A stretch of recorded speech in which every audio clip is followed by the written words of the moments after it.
Hello students. आकाश में जब बिजली चमकती है तो कहीं न कहीं हमारे दिमाग में क्यूरियोसिटी होती है कि क्या रीजंस है इसके पीछे। ऐसा क्यों होता है कि ऊपर जब बादल होते हैं उस समय जो है बिजली चमकती है। ठीक ऐसे ही जब हम लोग अपने सूखे बालों में कंघी करते हैं तो देखते हैं कि ये हमारी कंघी जो है छोटे छोटे पार्टिकल्स को, बिट्स ऑफ पेपर, हेयर को अपनी तरफ अट्रैक्ट कर रही है। इसके पीछे क्या रीजंस हैं। और कभी-कभी हम लोग देखे हैं कि जब किसी बस में होते हैं और उसके सीट पर बैठे हुए हैं, जैसे ही हम लोग कोई मेटल बार वहाँ टच कर लेते हैं तो भी हमें शौक लगता है। तो इन सब के पीछे क्या रीजन है, ये सारी चीज़ें हम लोग इस यूनिट में डिस्कस करेंगे। तो आइए जो है स्टार्ट करते हैं। इलेक्ट्रोस्टैटिक्स जो हमारा वर्ड है, ये दो वर्ड का कॉम्बिनेशन है। इलेक्ट्रॉन, इलेक्ट्रॉन मीन्स होता है चार्ज ना, ये चार्ज ही है। इलेक्ट्रॉन या चार्ज। स्टैटिक मीन्स होता है, जैसा कि नाम से ही क्लियर है, एट रेस्ट। तो इलेक्ट्रोस्टैटिक्स के अंदर हम लोग डिस्कस करते हैं चार्जेज एट रेस्ट। तो रेस्ट में चार्ज होने के कारण जो फोर्स है, फोर्सेस, फील्ड्स एंड पोटेंशियल्स, ये हम लोग डिस्कस करेंगे। चार्ज इसमें क्या रहेगा, रेस्ट में रहेगा।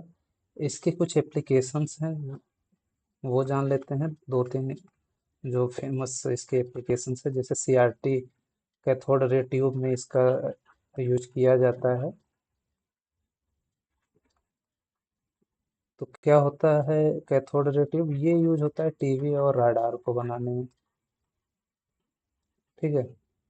ऐसे ही जेरॉक्स कॉपिंग मशीन में इसका यूज किया जाता है। तो जेरॉक्स सभी लोग कराते हैं, जानते होंगे इसके बारे में। इलेक्ट्रोस्टैटिक चार्जेस का ही उसमें यूज होता है। इसके अलावा एक बहुत ही इसका फेमस और इम्पोर्टेंट यूज है फ्लाई ऐश का। फ्लाई ऐश कलेक्शन में, फ्लाई ऐश बहुत हार्मफुल राख होती है, एसेस होती हैं, जिनको कि कलेक्ट कर लिया जाता है। ये निकलती कहाँ से, इंडस्ट्री से निकलती हैं उसके चिमनी के थ्रू। तो ये सारे इलेक्ट्रोस्टैटिक्स के एप्लीकेशंस हैं। आइए जो है आगे मूव करते हैं। जो हमारा फर्स्ट चैप्टर है वो है इलेक्ट्रिक चार्जेज एंड फील्ड्स। इसके पीछे इलेक्ट्रिसिटी डिस्कवर करने के पीछे की जो हिस्ट्री है, उसमें सबसे बड़ा योगदान, या हम लोग कहें कि जो क्लासिकल कंट्रीब्यूशन है, वो है थेल्स ऑफ मिलेटस का। Thales of Miletus Greek philosopher थे। इन्होंने आम्बर नाम के सबस्टेंस को जब ऊल के साथ या फिर सिल्क के साथ रब किया, तो इन्होंने ऑब्जर्व किया कि अंबर या ऊल या सिल्क के अंदर जो है एक प्रॉपर्टी आ जा रही है, to attract the light object. जो भी लाइट ऑब्जेक्ट्स हैं, क्या क्या हो सकते हैं लाइट ऑब्जेक्ट्स में, जैसे हेयर हो गए, डस्ट पार्टिकल भी हो सकते हैं, ड्राई लिप्स, सूखी पत्तियां जो छोटी छोटी होती हैं, बिट्स ऑफ पेपर, इन सब चीज़ों को ये अट्रैक्ट करने लगता है। तो ये जो प्रोसेस हुआ, जिसमें कि इसके अंदर प्रॉपर्टी आ गई छोटे लाइट ऑब्जेक्ट्स को या स्मॉल ऑब्जेक्ट्स को अट्रैक्ट करने की, इस पूरे प्रोसेस को बोलते हैं इलेक्ट्रिफिकेशन। इलेक्ट्रिफिकेशन जो कि ये बेसिक है, थोड़ा सा फास्ट इसको डिस्कस करते हैं। जो प्रॉपर्टी आ जाती है ड्यू टू विच अंबर और वूल और silk attract the light object, इस प्रॉपर्टी को बोलते हैं इलेक्ट्रिसिटी। ये जो बॉडी रब करने के बाद जिसके अंदर प्रॉपर्टी आ चुकी है लाइट ऑब्जेक्ट्स को अट्रैक्ट करने की, इसको हम लोग कहते हैं इलेक्ट्रिफाइड। Electrified are charged. तो इलेक्ट्रिफिकेशन पूरे प्रोसेस को, जिसमें कि हम लोग जब रब कर रहे हैं अंबर को भी, तो वूल और सिल्क, तो उसके अंदर प्रॉपर्टी आ जा रही लाइट ऑब्जेक्ट्स को अट्रैक्ट करने की, इसको बोलते हैं, ये पूरा का पूरा प्रोसेस इलेक्ट्रिफिकेशन है। जो प्रॉपर्टी आ जा रही है प्रॉपर्टी को इलेक्ट्रिसिटी बोलते हैं। और जो सबस्टेंस है जिसके अंदर ये आ रहा है उसको हम लोग बोलते हैं इलेक्ट्रिफाइड और चार्ज्ड। ठीक है। तो क्या ये केवल अंबर को वूल या सिल्क से रब करेंगे तो क्या अंबर वूल या सिल्क के अंदर ही ये प्रॉपर्टी है कि नहीं? ऐसा बिल्कुल नहीं है। ऐसे बहुत सारे पेयर्स हैं जिनको यदि हम लोग रब करेंगे तो उन सभी के अंदर ये प्रॉपर्टी आएगी। जैसे यदि हम लोग प्लास्टिक राड को वूल या सिल्क के से रब करें, या फिर कंघी जो होती है उसको यदि सूखे बालों में हम लोग पास कराते हैं तो उस कंब के अंदर या कंघी के अंदर भी लाइट ऑब्जेक्ट को अट्रैक्ट करने की क्वालिटी आ जाती है। तो जब भी हम लोग दो किसी भी इंसुलेटर को आपस में रब करते हैं तो उसके अंदर ये प्रॉपर्टी आ जाती है। अब इस प्रोसेस में जब हम लोग दो मटेरियल को आपस में रब कर रहे हैं तो कुछ न कुछ एक मटेरियल का पार्ट दूसरे मटेरियल पर ट्रांसफर हो जा रहा होगा। तो इसी को सबसे पहले गिलबर्ट ने नाम दिया कि ये क्या है? चार्ज है। गिलबर्ट नाम के एक साइंटिस्ट थे, उन्होंने बताया कि ये क्या है? ये चार्ज है जो ट्रांसफर हो रहा है one material to another material. तो हम लोग जान लेते हैं कि चार्ज क्या होता है। सिंपली चार्ज जो है फंडामेंटल फिजिकल प्रॉपर्टी है किसी भी मटेरियल या सब्सटेंस का। जैसे हमारा मास होता है मैकेनिक्स में, वैसे ही चार्ज है इलेक्ट्रॉनिक्स में, सेम वैसे ही। तो फंडामेंटल फिजिकल प्रॉपर्टी है चार्ज किसी भी मटेरियल सब्सटेंस का which experience force of interaction by the other charges. वो किसी और चार्ज के पास रहेगा तो फोर्स ऑफ इंटरेक्शन एक्सपीरियंस करेगा। फोर्स ऑफ इंटरेक्शन यहाँ पर लिखा हुआ है, इसका मीन्स ये है कि force of repulsion as well as force of attraction दोनों हो सकता है। मास में क्या होता था कि केवल फोर्स ऑफ अट्रैक्शन होता था, लेकिन इसके केस में क्या होगा कि फोर्स ऑफ अट्रैक्शन और रिपल्सन दोनों हो सकता है।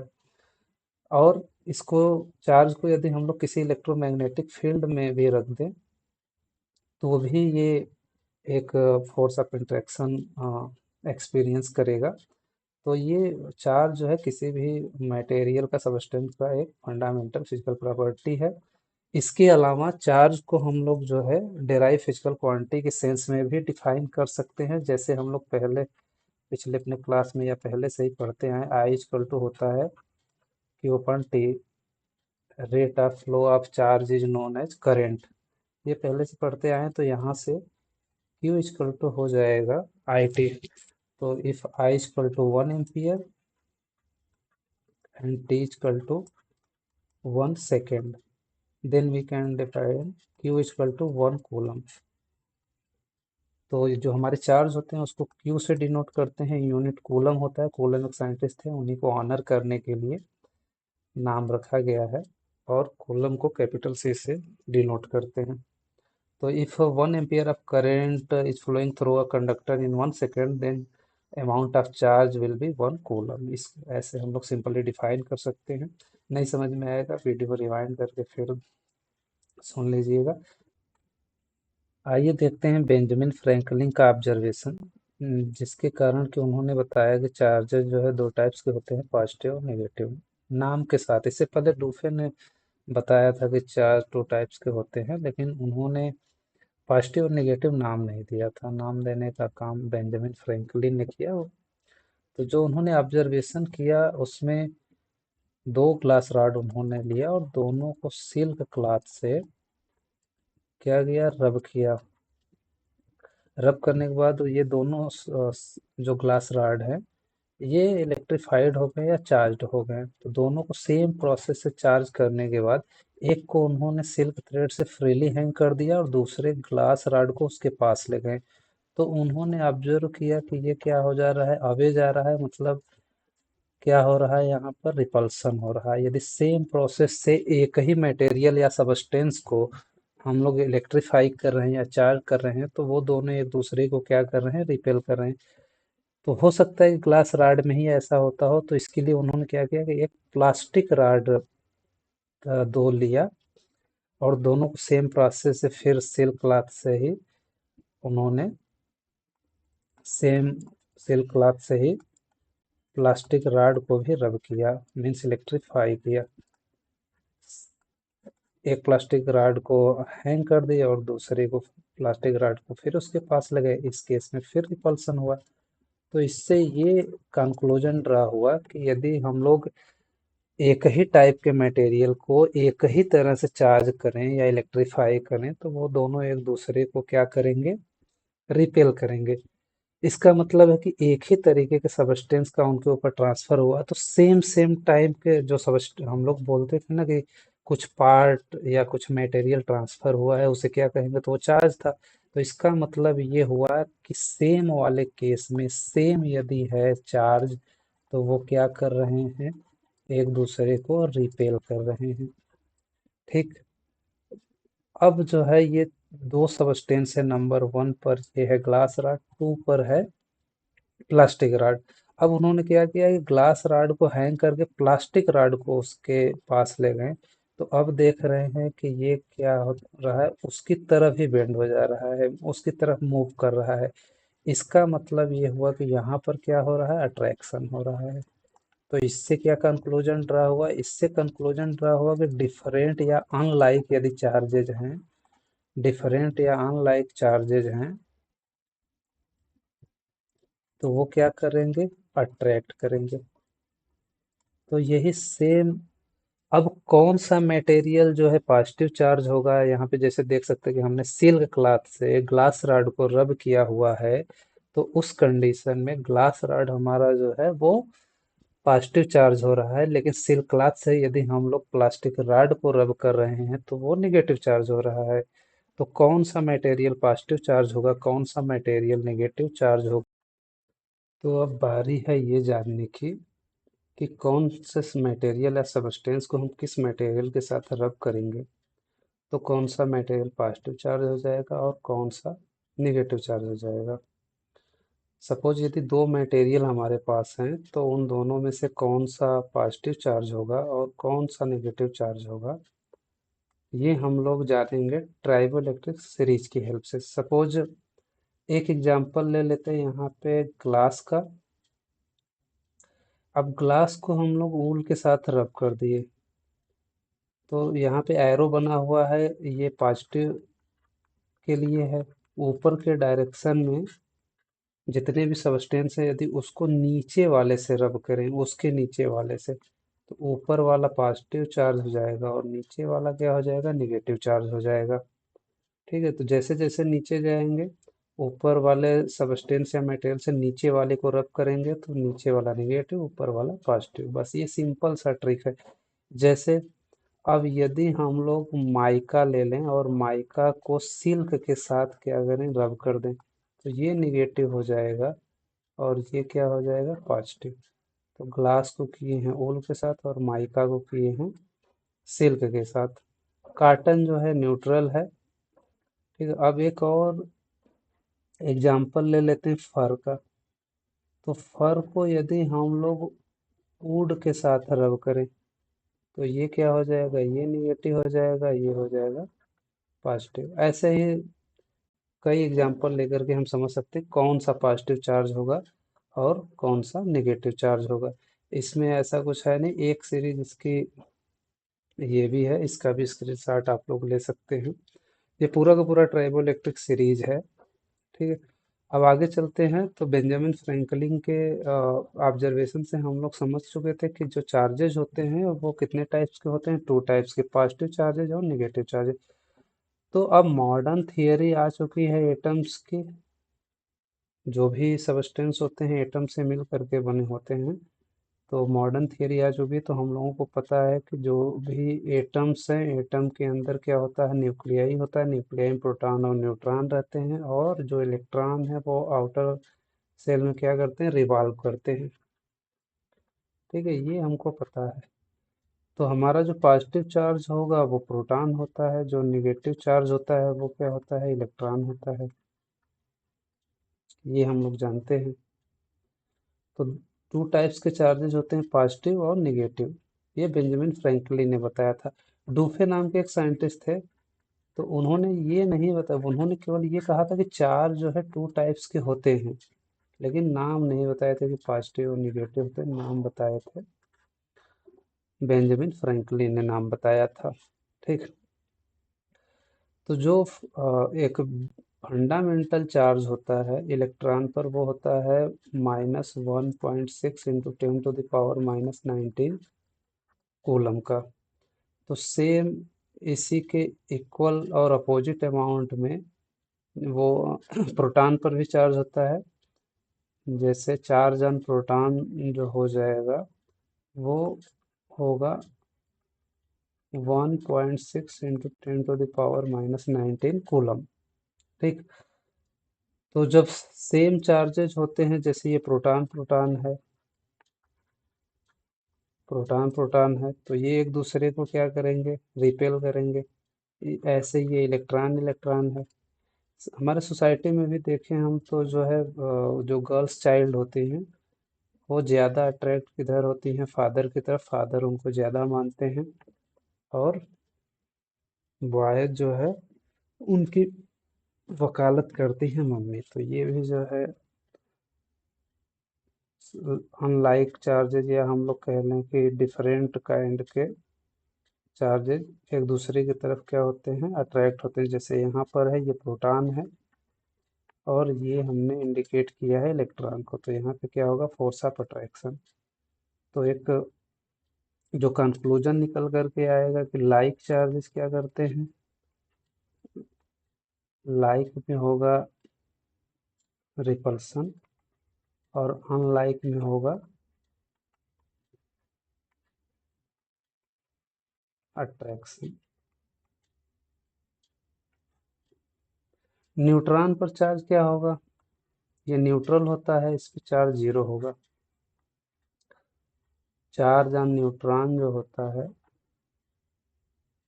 वो जीरो होता है। ठीक है। तो अब आगे चलते हैं, इसमें कुछ ऐसा खास है नहीं। एक होमवर्क आप लोग ये कर लीजिएगा। होमवर्क में जब कूलम्स लॉ पता हो जाए या हम लोग पढ़ लेंगे, तो कूलम्स लॉ को अप्लाई करके force between proton proton, electron electron and proton neutron, ये सब फाइंड कर लेना है। कंपेयर भी कर सकते हैं इसका, compare it with gravitational forces. तो इसके लिए मास की जरूरत पड़ेगी, मास हम बता देते हैं, compare it with gravitational forces. जो इन सब के बीच का कोलंबियन या इलेक्ट्रिकल फोर्स आएगा, उसको जो है ग्रेविटेशनल फोर्सेस से कंपेयर करना है। फार्मूला नहीं याद है तो हम बता देते हैं। ये फार्मूला है कूलम्ब का, फार्मूला ये होता है Q1 Q2/r²। ठीक है, आगे सीखेंगे। तो मास ऑफ प्रोटॉन जो होता है वो होता है 1.67 into 10⁻⁻27 kg। Mass of neutron near about इसी के इक्विवेलेंट होता है, थोड़ा सा ज़्यादा होता है। ठीक है, यदि और डिजिट में लिखेंगे तो। और मास ऑफ इलेक्ट्रॉन होता है 9.1 इंटू 10⁻⁻31 kg।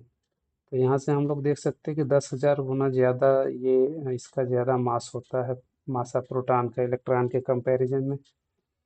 ठीक है। अब कंडक्टर्स क्या होते हैं, कंडक्टर्स कुछ ऐसे मटेरियल्स होते हैं जिनसे हो करके कि चार्ज फ्लो कर सके या उनसे होकर के पास हो जाए, तो हम लोग कहते हैं कि ये क्या है, ऐसे मटेरियल या सबस्टेंस। ऐसे मटेरियल या सबस्टेंस को हम लोग कहते हैं ये कंडक्टर है। तो यदि इससे हो करके जो हमारे चार्जेज हैं वो पास कर जाएं इस तरीके के, तो हम लोग कहेंगे कि ये कंडक्टर है। तो materials which allow the flow of charges through them is known as conductors. तो कैसे इसमें कंडक्शन होता है, तो ये होता है due to free electron. Normal temperature pressure पे इसके जो वैलेंस इलेक्ट्रॉन है वो फ्री हो जाते हैं, उन्हीं के थ्रू इसमें कंडक्शन होता है। यदि हम लोग एग्जाम्पल की बात करें तो एग्जाम्पल्स में सबसे अच्छा जो कंडक्टर है वो है सिल्वर, उसके बाद कॉपर है, एल्यूमिनियम है, और उसके बाद जितने भी मेटल्स हैं, ऑल मेटल्स, ये सब है। ह्यूमन बॉडी भी है, ह्यूमन बॉडी। ऐसे material which do not allow the flow of charges is known as insulator, या फिर इंसुलेटर को ही बोलते हैं डाई इलेक्ट्रिक। तो इसके एग्जांपल्स क्या होंगे?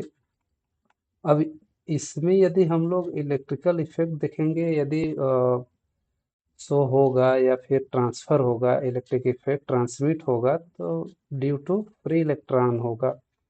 लेकिन इंसुलेटर के केस में यदि इलेक्ट्रिक इफेक्ट ट्रांसमिट हो रहा है तो विदाउट मूवमेंट ऑफ जो है चार्जेज होता है, वो एक ही जगह रहते हैं और उसी से हो जाता है ड्यू टू पोलराइजेशन। तो इसके एग्जांपल्स क्या क्या हो सकते हैं? प्लास्टिक है, ग्लास है, कॉटन।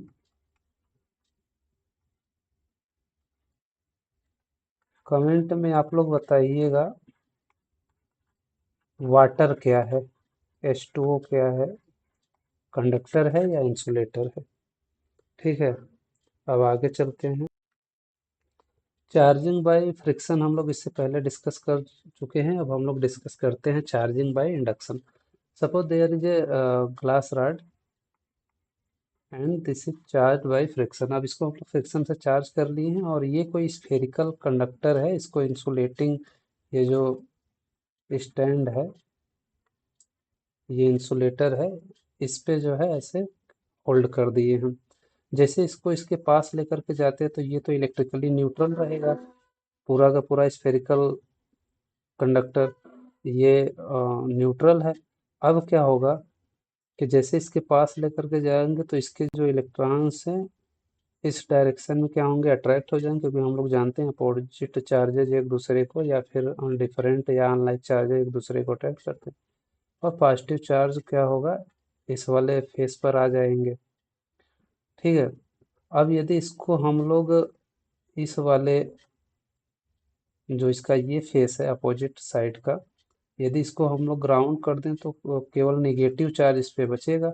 और ये नेगेटिव चार्ज हम लोग यहाँ पे देख रहे हैं कि नेगेटिव चार्ज क्या है, through out the surface uniformly distribute हो गया है। तो कंडक्टर पर एक पॉइंट यहाँ से कंक्लूजन ये भी ड्रा हुआ, the charge given to a conductor, the charge given to a conductor, जो भी हम लोग कंडक्टर को चार्ज देंगे, conductor spread or distributed uniformly,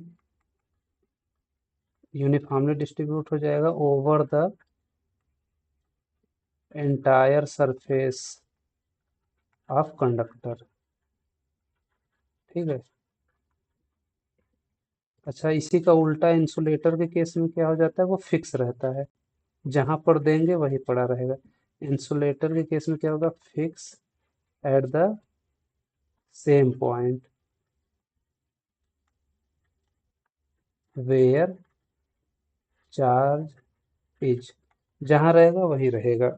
इसके केस में कहीं भी इसका स्प्रेडिंग नहीं होगा, यूनिफॉर्मली डिस्ट्रीब्यूटेड नहीं होगा।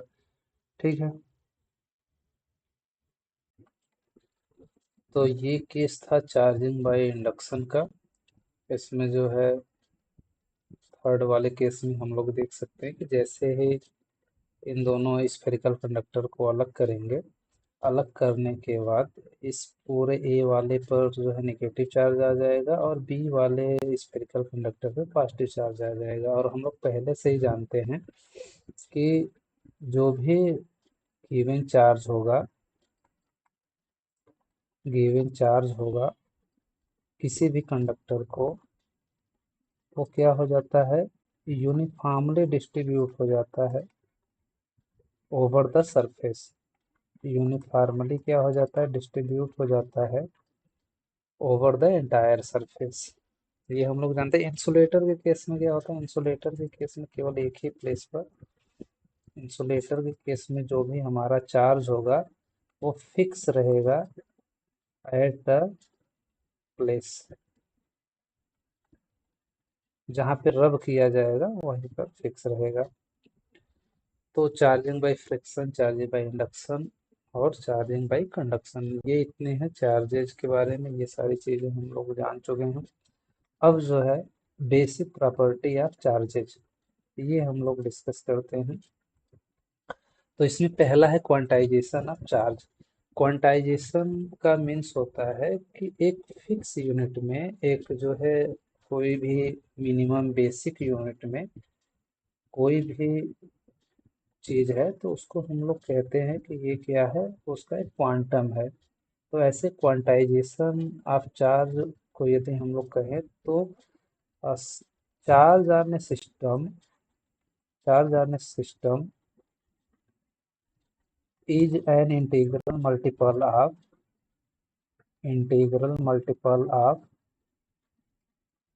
charge on a system is an integral multiple of a basic or fundamental unit of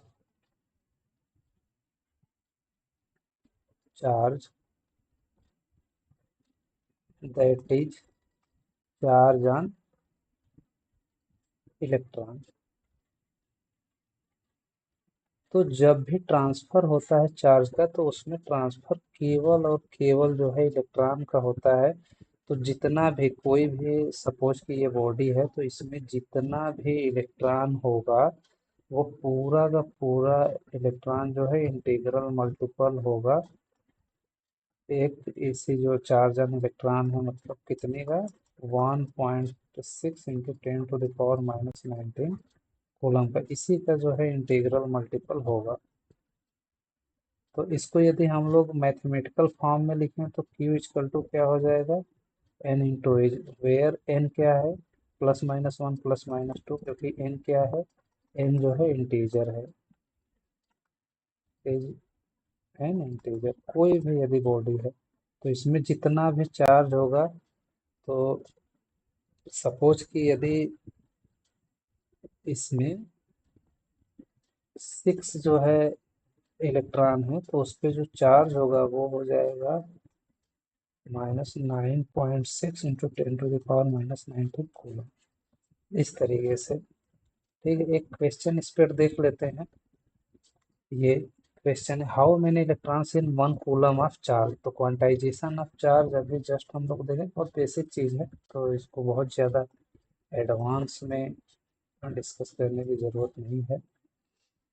Q equal to N, N क्या है, इंटीजर्स है। तो 1 कूलम ऑफ चार्ज में कितने चार्ज होंगे, Q का वैल्यू कितना दिया है, 1 कूलम दिया है।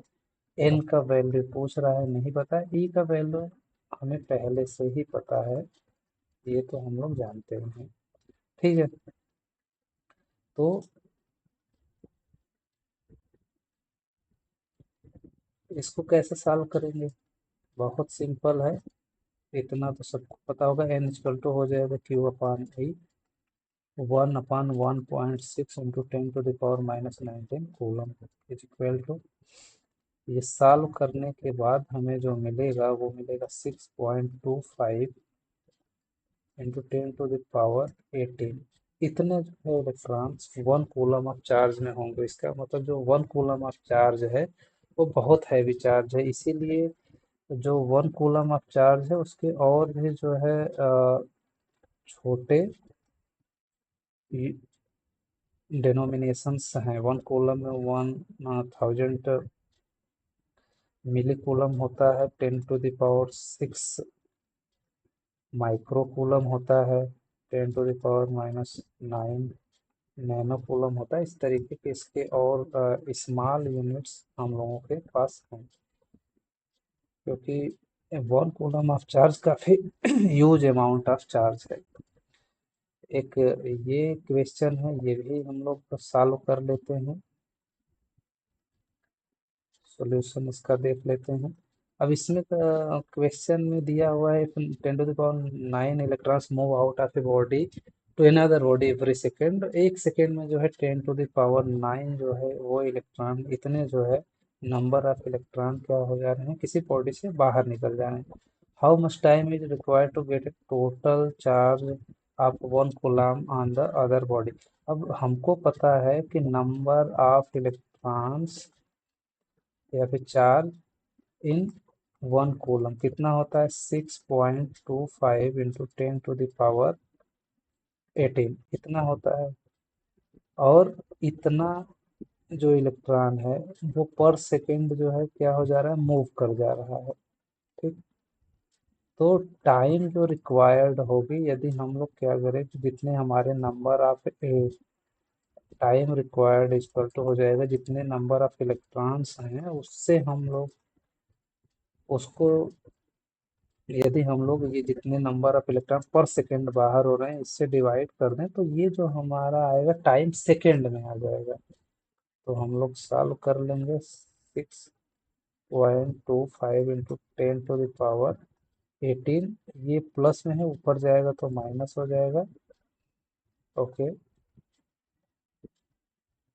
ठीक है। तो ये हो जाएगा 6.25 × 10⁹ अब ये आप लोगों का काम है, यदि आप लोग चाहें तो इसको या तो डे, मंथ या फिर ईयर में चेंज कर लीजिए। तो ये नियर अबाउट 198 ईयर्स जो है जब हम लोग चेंज करेंगे तो आ जाएगा। तो ये जो कैलकुलेशन है ये आप लोग होमवर्क में करिएगा। ठीक है।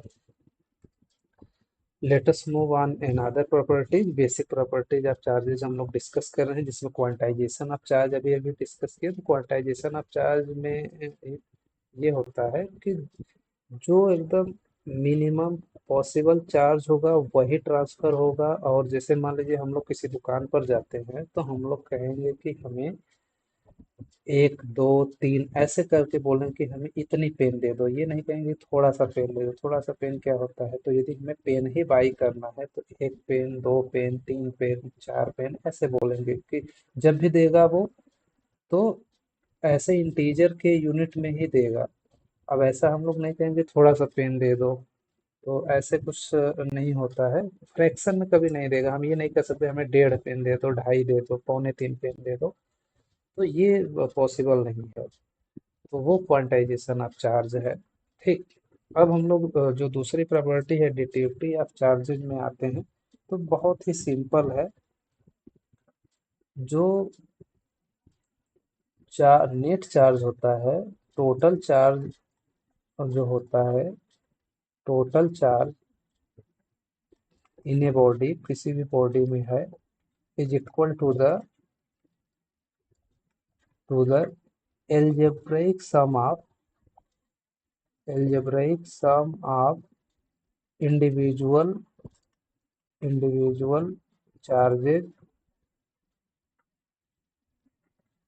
Present anywhere. ठीक है, anywhere where in the body, कहीं भी बॉडी में कहीं भी जितने भी चार्ज हैं, जो टोटल चार्ज होगा उन सबका क्या होगा, सम होगा। बहुत छोटे से एग्जांपल में समझ लेते हैं। जैसे यहाँ पे ये 1 इलेक्ट्रॉन हो गया। ठीक है। या फिर इसको यदि कूलम में हम लोग लिखना चाहें तो 1 कूलम चार्ज हो गया, यहाँ -2 कूलम चार्ज हो गया, +4 कूलम चार्ज हो गया,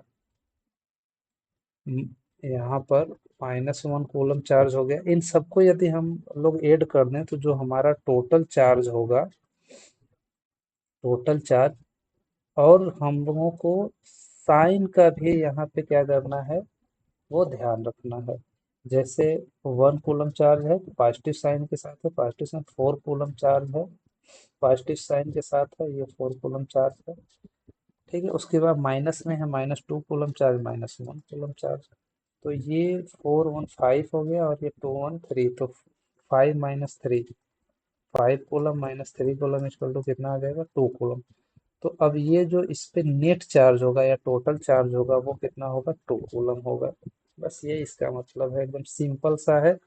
कि किसी भी बॉडी में जितना भी टोटल चार्ज होगा उसके अंदर प्रेजेंट इंडिविजुअल चार्जेस के एल्जेब्राइक सम मतलब नॉर्मल ही ऐड कर देना है। क्यों? क्योंकि चार्ज जो है वो हमारा स्केलर क्वांटिटी है, तो नॉर्मली ऐड कर देना है। तो उसी के ऐड करने के बाद जो रिजल्ट आएगा टोटल चार्ज उसी के इक्वल हो जाएगा। ठीक, बहुत सिंपल है।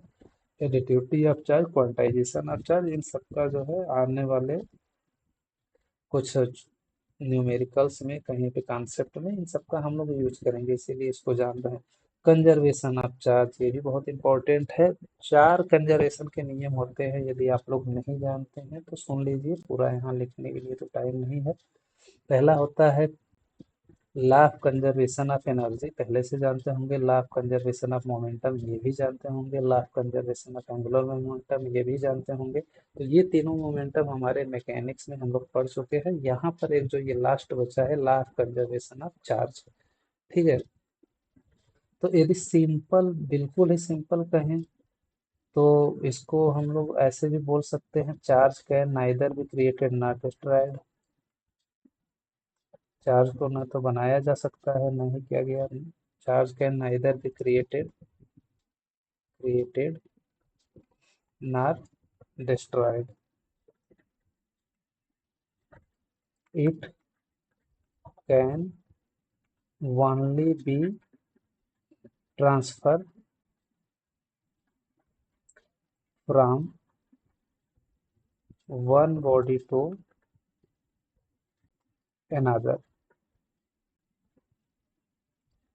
ना मतलब चार्ज को न बनाया जा सकता है, नहीं उसको नष्ट किया जा सकता है। होगा क्या कि जो भी चार्ज होगा वो एक बॉडी टू दूसरे बॉडी में केवल ट्रांसफर होगा। इसका मतलब यदि दूसरे तरीके से इसको कहें, that is total charge,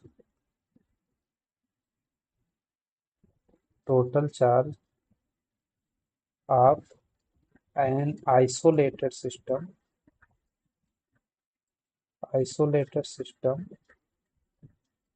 is conserved. क्या है ये? कंजर्व है।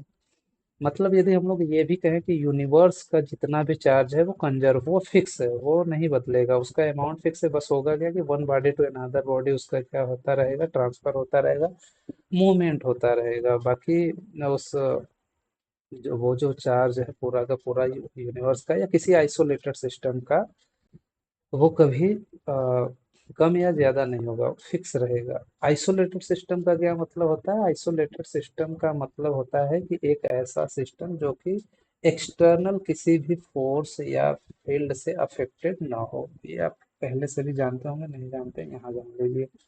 ठीक है, लेट अस मूव। अब हम लोग डिस्कस कर लेते हैं डिफरेंस बिटवीन चार्जेज, और फटाफट इसको जो कि पॉइंट में पहले से ही हमने टाइप कर रखा है फटाफट डिस्कस करते हैं। चार्ज जो होता है वो पहले से ही हम लोग जानते हैं कि किसी बॉडी पर चार्ज जो है पॉजिटिव, नेगेटिव या फिर जीरो भी हो सकता है। जीरो कब होगा? जब वो बॉडी न्यूट्रल होगी। बाकी पॉजिटिव कब होगा? जब उसमें से इलेक्ट्रॉन निकल जाएंगे। नेगेटिव कब होगा? जब इलेक्ट्रॉन आ जाएंगे। ठीक है, मास क्या होता है? जो मास जो है केवल पॉजिटिव क्वांटिटी है, और वो कई टाइप्स की होती भी नहीं। तो इसका मतलब चार्ज जो है क्या हुआ, चार्ज जो है दो टाइप्स के होते हैं और मास क्या होता है, एक टाइप का होता है। इसका ये भी मीनिंग हुआ, चार्ज जो है पॉजिटिव नेगेटिव हो गए, और मास क्या हुआ, एक सिंगल टाइप का होता है। ठीक है, दूसरा जो है डिस्कस करते हैं, इलेक्ट्रिक चार्जेज ऑलवेज कंजर्व। सही है, जो इलेक्ट्रिक चार्जेज है वो हमेशा कंजर्व रहेंगे, वो केवल ट्रांसफर होगा। मास जो है वो कंजर्व नहीं है। मास जो है, mass can be change into energy and energy can be change into mass. ये जो है एक मास एनर्जी रिलेशनशिप होता है, equal to M C square. हम लोग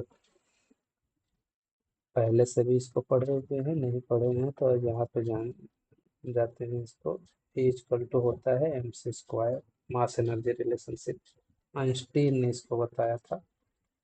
इसमें भी हम लोग पढ़ेंगे, क्लास 12th में भी पढ़ेंगे। पहले से यदि नहीं पता है तो जान लीजिए। चार्ज जो है वो क्वांटाइज होता है, हम लोग पहले ही पढ़ेंगे। जब भी उसका ट्रांसफर होगा, इंटीग्रल जो है मल्टीपल के फॉर्म में होगा, या तो फिर जो है इंटीजर के फॉर्म में चार्ज का ट्रांसफर होगा, या यदि किसी सिस्टम पर नेट चार्ज है तो वो भी इंटीग्रल मल्टीपल होगा बेसिक यूनिट ऑफ चार्ज, जो कि चार्ज ऑफ इलेक्ट्रॉन होता है। मास का क्वांटाइजेशन अभी तक नहीं हो सका है, होगा तो देखा जाएगा। तो मास क्वांटाइज नहीं होता है, उसको हम लोग बोल सकते हैं कि थोड़ा सा मास तो थोड़ा सा निकाल के दे देंगे फ्रैक्शन वगैरह में। ठीक है, चार्ज कैरिड बाय ये body does not depend upon velocity of body. हाँ, यदि सपोज कि इलेक्ट्रॉन पर ये जो चार्ज है 1.6 इंटू 10⁻⁻19 कूलम, इसको हम लोग किसी भी वेलोसिटी से मूव कराते हैं तो ये जो है चेंज नहीं होगा, लेकिन जो हमारा मास है वो वेलोसिटी के साथ चेंज हो जाता है। जैसे यहाँ पे हम लोग देख सकते हैं कि रिलेशन है m=m0/1 -√v² अपॉन c²। ठीक है, तो ये जो फार्मूला है, यदि हम लोगों की जो स्पीड होती है यदि वो यहाँ पे v है, m नॉट क्या है, m नॉट रेस्ट मास है, जबकि बॉडी रेस्ट में है। m जो है, जो मास हम लोग एड वेलोसिटी v फाइंड करेंगे वो है। तो यदि यहाँ पर हम लोग एक केस देखें कि सपोज v=c, यदि हम लोग जो बॉडी है, हमारा जो मास है, उसको जो है c के इक्वल कर दे, वेलोसिटी ऑफ लाइट के इक्वल कर दें, तो ये वैल्यू 1 हो जाएगी। तो 1 - 1 0 हो जाएगा, ये टोटल वैल्यू। तो हमारा m कितना हो जाएगा, इनफाइनाइट हो जाएगा। इसका मतलब क्या हुआ कि यदि हमारी बॉडी जो है लाइट के वेलोसिटी से मूव करने लगे तो मास हमारा कितना हो जा रहा है, इनफाइनाइट। इसका मतलब क्या हुआ कि यदि भी हमारा इंक्रीज हो रहा है तो मास भी क्या होगा, इंक्रीज होगा। मतलब यदि वेलोसिटी ज़्यादा हुई तो मास बढ़ जाएगा, लेकिन इसमें क्या होगा, ये फिक्स रहेगा। ठीक। Charge can not exist without mass, सही बात है। हमने आपको जो है एक क्वेश्चन में mass of proton neutron electron ये सब बताया है। तो बिना मास के चार्ज कैन नॉट एग्जिस्ट, लेकिन बिना चार्ज के मास एग्जिस्ट कर सकता है। जैसे एटम है, न्यूट्रल है, तो वहाँ पे एग्जिस्ट कर रहा है। ठीक है।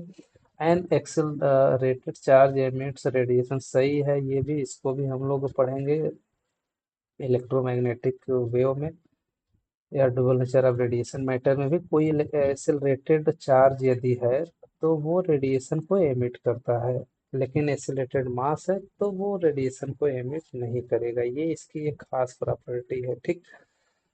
तो चार्ज जो है वो डेराइव फिजिकल क्वांटिटी पहले ही हम लोग बता चुके हैं, उसका यूनिट कूलम होता है। जो कि डेराइव फिजिकल क्वांटिटी है तो उसका यूनिट भी डेराइव यूनिट ही होगा। मास क्या है, फंडामेंटल फिजिकल क्वांटिटी है, तो उसका जो यूनिट होगा वो भी क्या होगा, फंडामेंटल यूनिट होगा, और वो किलोग्राम होता है। ठीक है, ये बहुत बेसिक बेसिक इसके डिफरेंसेस थे, बहुत इसमें पीएचडी करने की जरूरत नहीं, एक बार आप लोग इसको ऐसे ही थोरली रिवाइज कर लीजिएगा, स्क्रीन शॉट लेकर के रखिए। ठीक है, आगे मूव करते हैं। अब जो हम लोग डिस्कस करेंगे ये बहुत ही इम्पोर्टेंट है। अब इस पे जो है हम आने वाले समय में जो भी फोर्सेस हैं, फील्ड्स हैं, उसके न्यूमेरिकल्स हैं, यहाँ तक कि इवन पोटेंशियल आल्सो, यदि हमारा कूलम्स ला, जो forces between two point charges है, वो यदि क्लियर है तो हम लोग जितने भी न्यूमेरिकल्स हैं उनसे जो है टैकल कर पाएंगे। तो यही ये समझ लीजिए कि ABCD है, ये आना मस्ट है। तो कूलम साहब ने क्या बताया था, जैसे हम लोग यूनिवर्सल लॉ ऑफ ग्रेविटेशन में पढ़े हैं कि जो फोर्स होता है between two masses is directly proportional to the product of their masses, ये हम लोग पढ़े हुए हैं। ठीक है, तो वहाँ पे हम लोग इनवर्स स्क्वायर लॉ भी पढ़े थे कि force is inversely proportional to the square of distance between them, उसके फोर्स जो होता है उनके बीच के डिस्टेंस के स्क्वायर के इनवर्सली प्रोपोर्शनल होता है। सेम वैसे ही कुछ यहाँ भी है, लेकिन यहाँ पे थोड़ा सा ट्विस्ट है, because charges are of two types, हम लोग अभी अभी पढ़ करके आए हैं। ठीक। Suppose this are two charges Q1 and Q2 placed in a vacuum or air at r distance apart from each other at the point A and B respectively, ऐसे रखा गया है। Q1 को ए पॉइंट, Q2 को B point पर, distance in दोनों के बीच का जो है वो आर है। दोनों को रेस्ट में रखा गया है, पॉइंट लाइक चार्जेस है। अच्छा, पॉइंट किसको बोलेंगे, if distance between them is too large in comparison to their size, then we can say that charges are point like। okay, तो उसको बोलेंगे कि ये पॉइंट लाइक है। अब कूलम्ब लॉ के अकॉर्डिंग पहले स्टेटमेंट हमने टाइप कर दिया है तो देख लेते हैं। उसके बाद जो है एक छोटा सा रिलेशन हम लोग डिराइव करेंगे। तो अकॉर्डिंग टू कूलम्ब क्या है, force of interaction between two point charges which is at rest placed in a vacuum or air at a distance directly proportional to the product of magnitude of charges and inversely proportional to the square of distance between them. Okay. और जो direction of force होगा वो क्या होगा, direction of force acting between, force जो होगा acting between the two point charges is along the line joining the two point charges. या फिर हम लोग इसी को डायरेक्शन भी कहें कि direction of force acting between the two point charges along the line joining the charges. Along का मतलब होता है कि यहाँ पे हम लोग समझ लेते हैं, यदि हम लोग एलांग की बात कर रहे हैं तो सपोज करिए कि ये यहाँ पे है, तो जब भी फोर्स लगेगा या तो फोर्स इधर होगा या तो इधर होगा या ऐसे लगेगा या फिर ऐसे लगेगा। ये हमने पीछे जो है डिस्कस भी किया है कि जब फोर्स ऑफ रिपल्सन होगा तो उसकी डायरेक्शन ये होगी, अट्रैक्शन होगा तो ऐसे होगा, ठीक। लेकिन ये फोर्स ऐसे नहीं लगेगा ना, ऐसे नहीं लगेगा कि ऐसे घूम करके कहीं से भी आकर के फोर्स, ऐसा नहीं होगा, ठीक।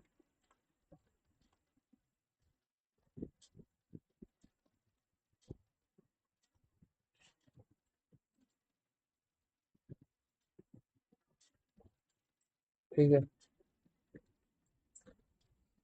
तो ये तो स्टेटमेंट है, स्टेटमेंट को ही suppose if F is force of interaction between this two charges then according to Coulomb's law, जो कूलम्स ने बताया हमको कुछ नहीं करना है, हमको डायरेक्ट जो है उन्हीं के रूल्स को जो है यहाँ पे लिख देना। F is directly proportional to the product of magnitude of charges.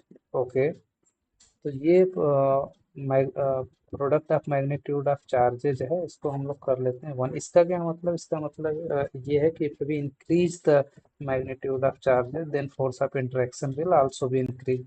यदि हम लोग क्यू का वैल्यू और क्यू वन और क्यू टू का वैल्यू बढ़ाते जाएं तो फोर्स भी क्या होगा, बढ़ता चला जाएगा। ओके, सेकेंड स्टेटमेंट में उन्होंने क्या कहा है, the force of interaction is inversely proportional to the square of distance between them. तो स्क्वायर जो डिस्टेंस है उसके बीच का हो गया है, वो है आर। तो ये क्या हो जाएगा, F is inversely proportional to the one upon are square, equation two है। Combining equation one and two, इसका क्या मतलब हुआ है इस स्टेटमेंट का, वन एंड तो इस स्टेटमेंट का ये मतलब हो कि if we decrease the distance between the charges then force of interaction will increase and if we increase the distance between the charges then force of interaction will decrease. यदि distance बढ़ाते जाएंगे, दूर करते जाएंगे, तो फोर्स ऑफ इंटरेक्शन क्या होगा, वो कम होगा, और यदि पास लाएंगे तो फोर्स ऑफ इंटरेक्शन ज्यादा होगा। फोर्स ऑफ इंटरेक्शन का मतलब हम पहले ही बता चुके हैं, force of repulsion as well as force of interaction.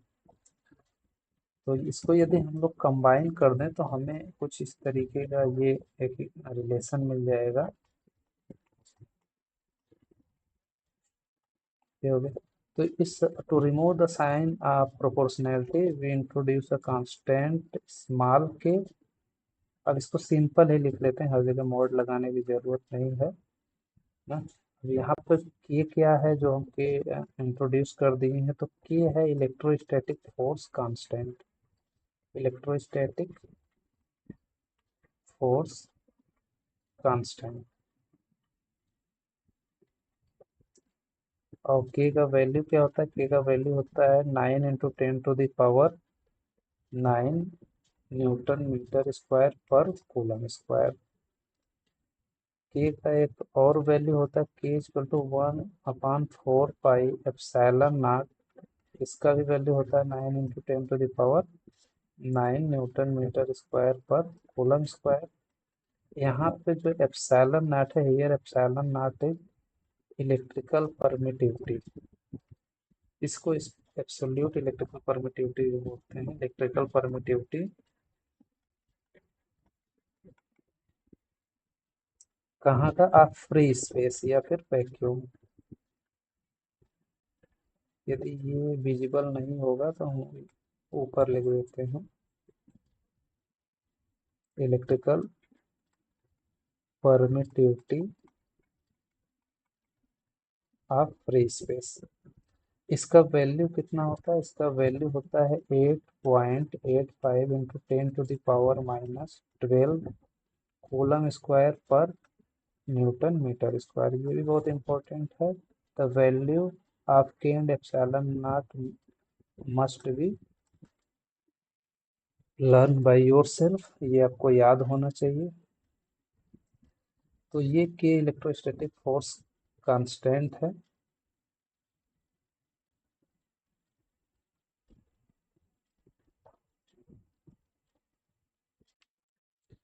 तो by Coulomb's law we know that F is equal to 9 into 10 to the power 9 Q1 Q2 upon are square. ये by Coulomb's law हम लोगों को क्या है पता है। तो सपोज इफ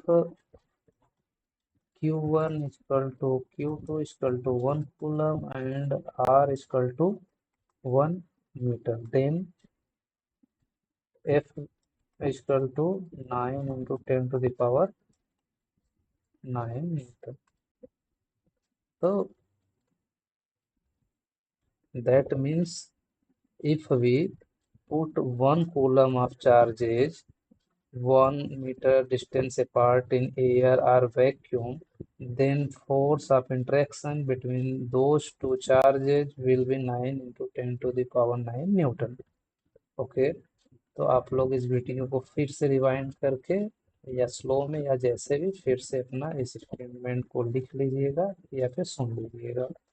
ठीक, अब ये हम लोगों को पता हो गया कि यदि एक कूलम चार्ज जो है 1 मीटर की दूरी पर रखे हुए हैं तो उनके बीच जो फोर्स ऑफ इंटरेक्शन चाहे वो अट्रैक्शन का होगा या रिपल्शन का, वो कितना होगा 9 into 10 to the power 9 Newton. बहुत हैवी फोर्स है ना। तो इसको आप लोग कंपेयर करना चाहें तो कर सकते हैं। ये हमने पहले भी होमवर्क में दिया है कि इसको आप लोग कंपेयर कर लीजिएगा कितना फोर्स लग रहा है। तो कूलम्स लॉ भी पता हो गया।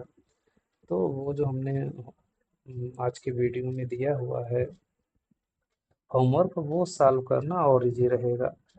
ठीक है, तो अब हम लोग डिस्कस कर लेते हैं। बहुत ही इंपॉर्टेंट ये है डाया इलेक्ट्रिक कांस्टेंट और रिलेटिव इलेक्ट्रिकल परमिटिविटी। जो वैल्यू ऑफ के था मीन्स इलेक्ट्रोस्टैटिक फोर्स कांस्टेंट, वो मीडियम पर डिपेंड करता था। मतलब यदि चार्जेस के बीच में मीडियम कुछ और है, एयर इसी या स्पेस के अलावा कोई और मीडियम है, तो उस कंडीशन में जो के होगा उसका वैल्यू जो है वो स्लाइटली जो है चेंज हो जाएगा। ऐसे ही डाया इलेक्ट्रिक कांस्टेंट, इसको कैपिटल के से डिनोट करते हैं, या तो फिर इसी को कहते हैं रिलेटिव इलेक्ट्रिकल परमिटिविटी। ये क्या है? तो this is the it is the ratio of it is the ratio of electrical permittivity electrical permittivity electrical permittivity किसकी? Of medium to the electrical permittivity of, इसको आप लोग 1.25 पे करके देख लीजिएगा। Electrical permittivity of free space. ठीक है, अच्छा अब suppose it is denoted by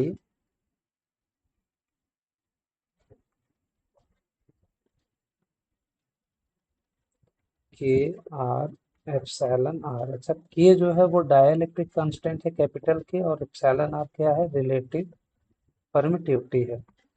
ठीक है, इसको ऐसे डिनोट करते हैं। तो K equal to r epsilon r equal to क्या हो जाएगा? Epsilon m. ये क्या है? Epsilon m electrical permittivity of medium है। ये क्या है? Electrical permittivity of free space है। ये हो गया इसका रिलेशन। ओके। अब जो है, जो हमारा के का वैल्यू है वो एयर के लिए या वैक्यूम के लिए तो वन होता है। ग्लास के लिए क्या होता है, ये किसके लिए है, एयर या फिर वैक्यूम, दोनों के लिए। ठीक है। ग्लास के लिए क्या होगा, कैपिटल के एप्सिलॉन आर का वैल्यू के ये हो जाएगा 3 to 4, इसके बीच में होता है। ऐसे ही के का वैल्यू जो वाटर के लिए है वो कितना होता है, वाटर के लिए 81 होता है। ठीक है। तो सपोज कि हमारा, यदि कोई भी चार्ज है, हमारे जो चार्जेज हैं वो किसी मीडियम में रखे हुए हैं। ठीक है। तो यहाँ से यदि हम लोग देखें किसी मीडियम में रखे हुए हैं, तो जो हमारा एप्सिलॉन एम होगा वो कितना हो जाएगा, के एप्सिलॉन नॉट। तो suppose charges are placed in a medium, then we can write Coulomb's law like this, 1/4 pi epsilon m. ऐसे लिखेंगे क्यों, क्योंकि किसी मीडियम में है। ठीक है। या फिर इसी को दूसरे तरीके से लिखना हो, इधर लिख दे रहे हैं, तो फिर कैसे लिखेंगे, तो F equal to 1/4 pi epsilon naught into K Q1 Q2 upon r square. इन सब का न्यूमेरिकल में यूज होता है। अब जरा यदि यहाँ हम लोग देखें इसको, तो यदि के का वैल्यू ज़्यादा होगा तो फोर्स ऑफ इंटरेक्शन हमारा क्या होगा, वो कम हो जाएगा, या के का वैल्यू कम हुआ तो फोर्स ऑफ इंटरेक्शन ज़्यादा होगा। तो इन सब रिलेशन का आगे क्या होगा, यूज होगा न्यूमेरिकल्स वगैरह में। अब ये सारे कॉन्सेप्ट क्लियर रहते हैं तो हमारे जो बोर्ड के एग्जाम के क्वेश्चन, इन्हीं सब छोटे छोटे कॉन्सेप्ट से मिल करके बनाए जाते हैं। और ये सब सिंपली जो है हमारे बुक्स में दिया हुआ है। ठीक है। यदि ये नहीं भी दिया होगा तो हम डिस्कस कर लिए हैं, मैक्सिमम चीज़ें एनसीईआरटी जो है कवर की है। तो इसी से हमारे जो भी बोर्ड के क्वेश्चन है वो पूछे जाते हैं, छोटे छोटे कॉन्सेप्ट को, मतलब यदि कॉन्सेप्ट क्लियर है, बेस स्ट्रांग है, तो कोई भी पेपर टफ नहीं होगा। बेस नहीं क्लियर है, आपने रिवीजन नहीं किया हुआ है, तो पेपर तो टफ लगेगा ही। ठीक है। फोर्सेस बिटवीन मल्टीपल चार्जेज और प्रिंसिपल ऑफ सुपरपोजिशन अब हम लोग डिस्कस कर लेते हैं। तो according to principle of superposition, the net force on a given charge is equal to the vector sum of individual forces of other multiple charges present in that system taken one at a time।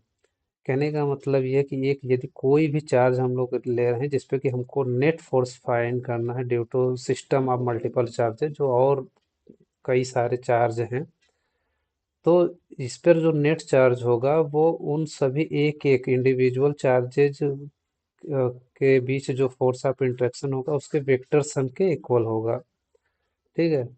एक charge को एक time पर हमको लेना है। जैसे कि Q0 पे यदि कोई चार्ज फोर्स लगा रहा है Q1, तो अब इस पे जो फोर्स लग रहा है वो वेक्टर F01 है। और Q2 जो Q0 पर फोर्स लगा रहा है वो वेक्टर F02 है। ऐसे Q3 का केस है वेक्टर F03। तो अब इस पर जब हम लोग नेट फोर्स फाइंड करेंगे तो हम लोग क्या करेंगे, इन सब का वेक्टर सम लेंगे, मतलब वेक्टर एफ इक्वल टू जो हो जाएगा vector F01 plus vector F02 plus vector F03 and so on. ठीक है। तो इसको यदि हम लोग मैथमेटिकल फॉर्म में लिखें, सपोज वेक्टर F01 का क्या मतलब है, force on charge Q0 due to charge Q1, force of interaction या force on charge Q0 by the charge Q1, ये कितना हो जाएगा। तो इसको ऐसे सिंपल लिख लेते हैं। ठीक। अब यहाँ से ले करके ये जो इसका डिस्प्लेसमेंट वेक्टर है ये लिख लेते हैं, ये हो जाएगा R01 इसका स्क्वायर। ठीक है। यहाँ से यदि हम लोग डिस्प्लेसमेंट वेक्टर लेंगे तो ये हो जाएगा 0 और ये हो जाएगा 1। और डायरेक्शन क्या होगा, तो ये वाला चार्ज जो हमारा Q1 चार्ज है, ये Q0 चार्ज पे इस डायरेक्शन में फोर्स लगा रहा है, तो हमारा डायरेक्शन हो जाएगा R10 कैप। ठीक है, ऐसे ही similarly force on charge Q0 due to charge Q2 will be K Q2 Q0 upon R02 square. Direction क्या हो जाएगा इसके लिए, तो R20 कैप हो जाएगा। ऐसे ही यदि हम लोग n के लिए निकाल लें, n सिस्टम ऑफ चार्जेस के लिए, तो ये हो जाएगा F01 equal to K Q n Q0 R0 n whole square या R square R n 0 cap. ठीक है, तो यदि हमको नेट फोर्स फाइंड करना है, तो according to principle of superposition हम लोग जानते हैं कि अब हमें क्या करना है, ये जितने भी अभी हम लोग फोर्स फाइंड किए हैं, इन सभी को हम लोगों को क्या करना है, इसका वेक्टर सम ले लेना है। तो सपोज कि ये हमने एफ नेट जो है फाइंड किया, तो ये हो जाएगा vector sum of vector F01 plus vector F02 plus dot dot dot dot dot plus F0n। तो यहाँ पे यदि हम लोग वैल्यू पुट कर दें, तो K Q0 तो कॉमन हो जाएगा क्योंकि वो सब में है, तो अंदर जो वैल्यू मिलेगा वो मिलेगा Q/R01 square R10 cap plus Q2 हो जाएगा यहाँ R02 square R20 cap plus dot dot dot, ये हो जाएगा Q0 upon R0n square RN0 cap. ठीक, तो यदि हम इन सभी का इंटीग्रल ले लें या समेशन ले लें, तो हमें अब जो वैल्यू मिलेगी, या इसको हम लोग इस फॉर्म में लिख सकते हैं। आई का वैल्यू हो जाएगा 1 to n, ये हमारी लिमिट होगी, मतलब चार्ज 1 से लेकर के, और भी ये हो जाएगा QI। तो थोड़ा सा और नीचे लिखते हैं ताकि क्लियर रहे। ठीक, समेशन ले लिए, I equal to 1 to n, ये हो जाएगा QI अपॉन R0I स्क्वायर, ये हो जाएगा RI0 कैप। ठीक है, तो ये हमारा आ जाएगा F नेट।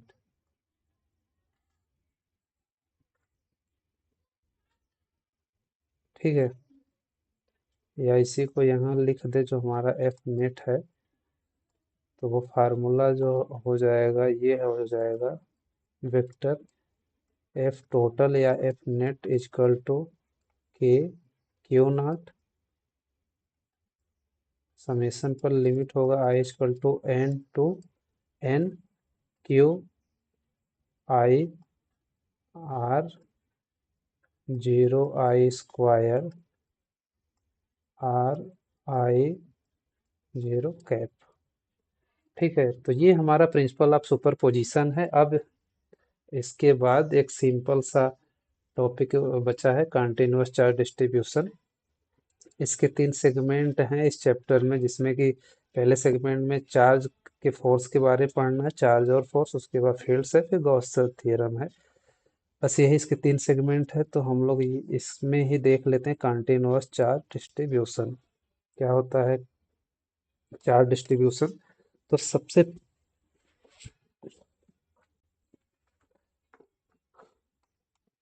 सबसे पहले हम लोग जैसे यहाँ पे दिया हुआ कंटिन्यूअस चार्ज डिस्ट्रीब्यूशन, ये हेडिंग है, तो नाम से ही बहुत सारी चीजें क्लियर हो जाती है कि हमारा डिस्ट्रीब्यूशन जो है चार्ज का, वो कंटिन्यूअस है। ऐसा कब होता है, जैसे हम लोग यदि माइक्रोस्कोपिक लेवल पे जाएं ना, जैसे हम एक एग्जांपल यहीं पर दिखाना चाहें, तो सपोज कि यहाँ पे हमने बहुत सारे डॉट जो है ऐसे बना लिए। ठीक है,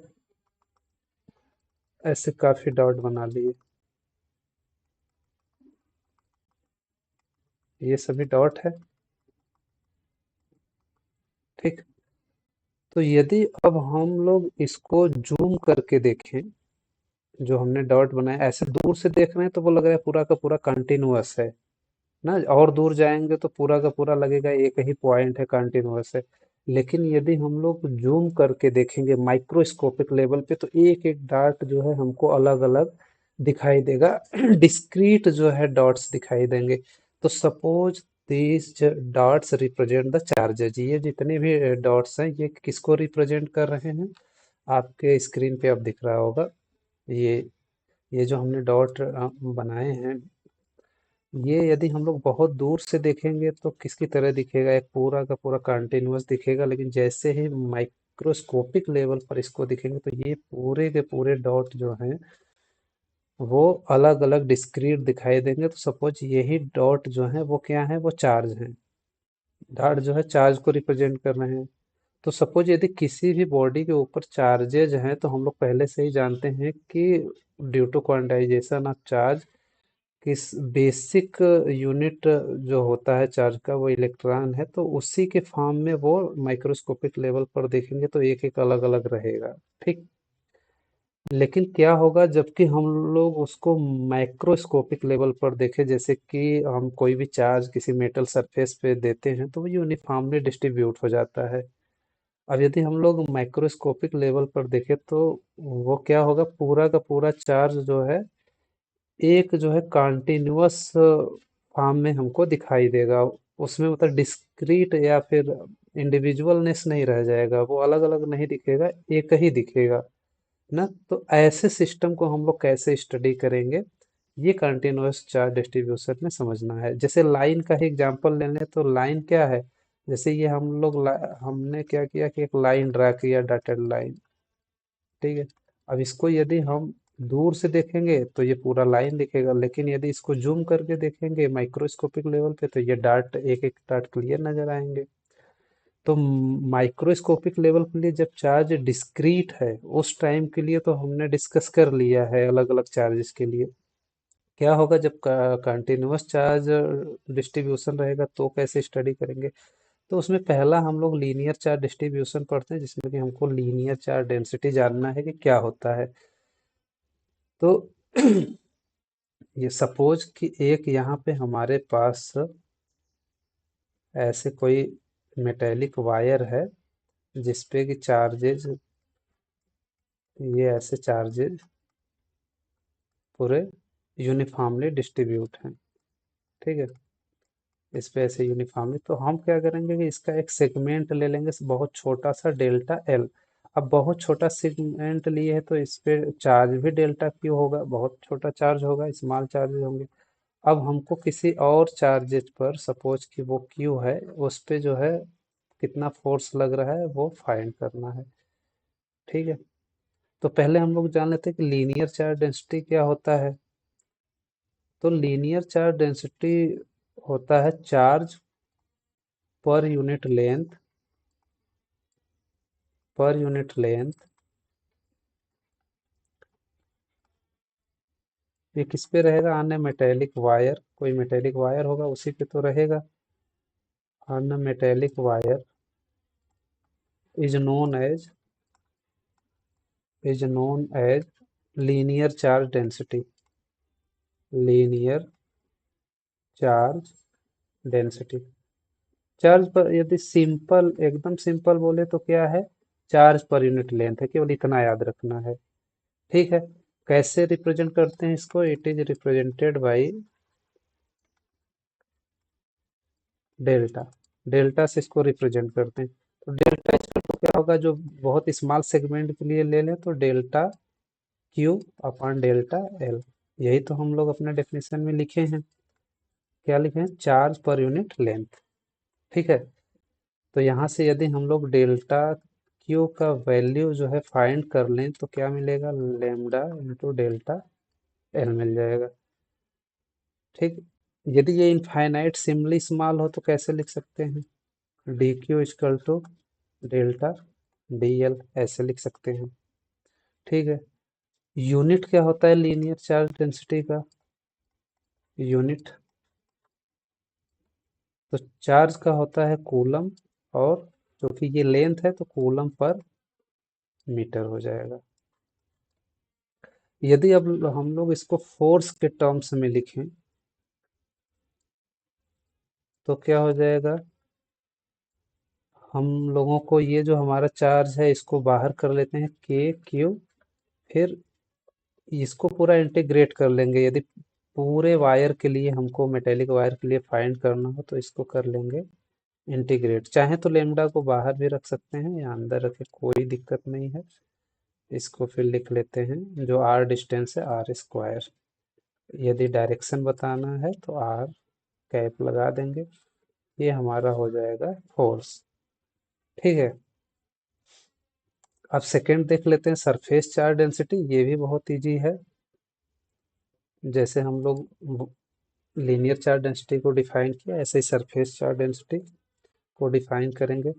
तो ये हो जाता है चार्ज पर यूनिट एरिया।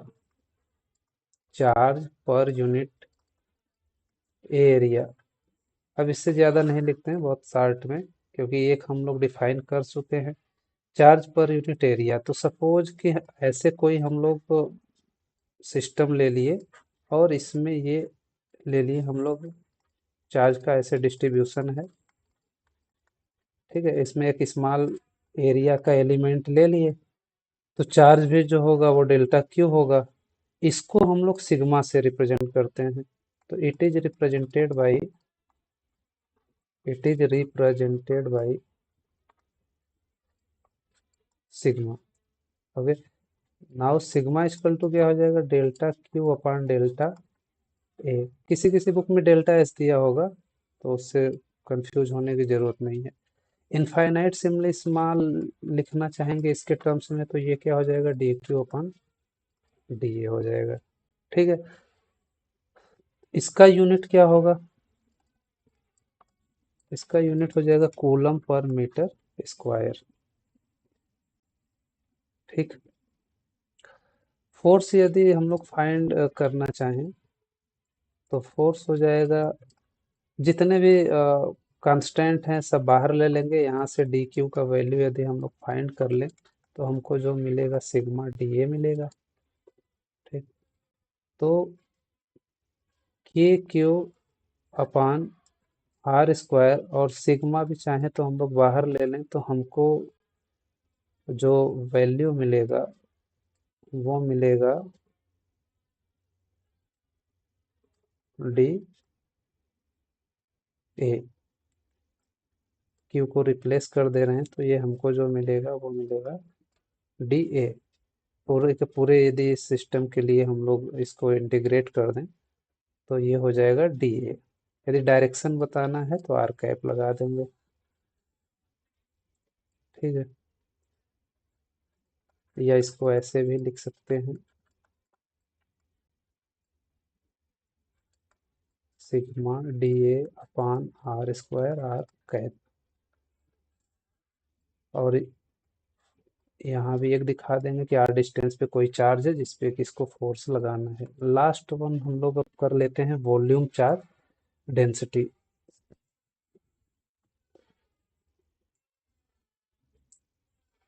तो अभी हम लोग लीनियर और एरिया का देख चुके हैं, अब हम लोग कर लेते हैं। तो ये हो जाएगा चार्ज पर यूनिट वॉल्यूम। नाम से ही लग रहा है वॉल्यूम चार्ज, तो charge per unit volume. It is represented by, बहुत डेटा भरने की जरूरत नहीं है, इसीलिए शार्ट में ये सारी चीजें, बस हमको कॉन्सेप्ट पता हो और मेन जो कीवर्ड्स होते हैं वो पता हो, then we can make the sentences. Notes बनाते समय हमें ये पता होना चाहिए, जब हम लोग नोट्स बना रहे हैं तो वन पेज को कैसे 2 3 4 लाइंस में ला देना और 2 3 4 लाइंस को कैसे एक्सपेंड करके वन पेज में कर देना है। We have gain that skill by practice. हमको वो गेन करना होगा, हमको बाय प्रैक्टिस वो सीखना होगा। तभी जो है, नहीं तो डेटा है केवल हम लोग भरते रह जाएंगे। ठीक है। तो किससे रिप्रेजेंट करते हैं इसको, चूंकि वॉल्यूम है तो it is represented by rho. Now charge per unit volume है तो रो इक्वल टू क्या हो जाएगा, तो एक यहाँ भी ड्रा कर लेते हैं ऐसे सिंपली। कोई एक शेप, हम लोग स्फेरिकल शेप भी ले सकते हैं, क्यूबाइड भी ले सकते हैं या क्यूब भी ले सकते हैं, तो हमने क्या किया, क्यूब ले लिया। अब इस पे, इसके सरफेस पर जो है चार्ज ऐसे डिस्ट्रीब्यूट होगा, और इसका जो वॉल्यूम है सपोज वो कितना है, डेल्टा भी है, तो चार्ज भी चूंकि बहुत स्मॉल वॉल्यूम लिए तो चार्ज भी बहुत कम होगा, वो तो ज़्यादा होगा नहीं।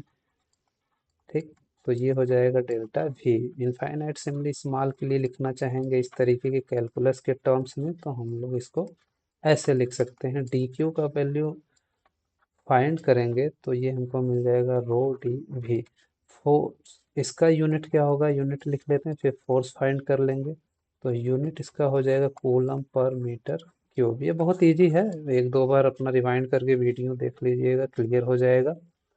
ठीक, यदि फोर्स के टर्म्स में हम लोग लिखना चाहें कि फोर्स क्या आएगा, तो फोर्स आएगा, सपोज यहाँ से आर डिस्टेंस पे हमने कोई चार्ज क्यू लिया हुआ है, ठीक है, तो फोर्स हो जाएगा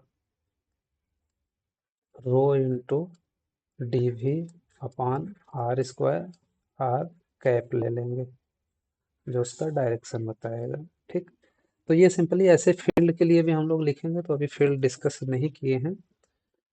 नेक्स्ट वाले वीडियो में हम लोग डिस्कस करेंगे इलेक्ट्रिक फील्ड। ये उसी में यदि पॉसिबल होगा तो हम लोग गॉस थ्योरम करेंगे, नहीं तो उसके बाद एक और वीडियो आएगा। 3 वीडियो में ये पूरा चैप्टर कंप्लीट हो जाएगा, उसके बाद उसके न्यूमेरिकल्स एमसीक्यूज होंगे। ठीक है।